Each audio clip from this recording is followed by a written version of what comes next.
School అంటేనే ఒక చదువు మాత్రమే ఉండే స్కూల్స్లో పిల్లలకి స్కూల్కి రావాలంటే బాధ కొంచెం అలా ఉంటుందండి.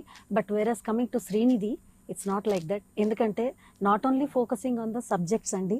చదువు చదువు చదువు అనే స్కూల్స్కి అయితే పిల్లలు అలా బిహేవ్ చేస్తారేమో.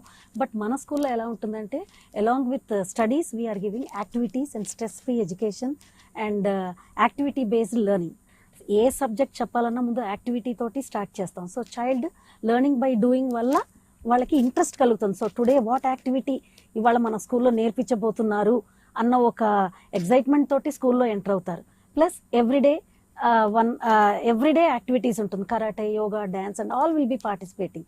And not the PT master ఎవరో చెప్పేది కాదండి, బయట నుంచి ప్రొఫెషనల్సే వస్తారు. సో ఎవ్రీడే ఇవాళ కరాటే మాస్టర్ వస్తారు, ఇవాళ ఏం నేర్పించబోతున్నారు అనే ఎగ్జైట్మెంట్ తోటి రావడం వల్ల మా స్కూల్లో పిల్లలు ఎప్పుడూ దే డింట్ ఫీల్ లైక్ ఇది స్కూల్, ఇది అబ్బా బోరింగ్ అన్న ఫీలింగ్ తోటి ఎప్పుడు ఎంటర్ అవ్వలేదండి మన స్కూల్లో.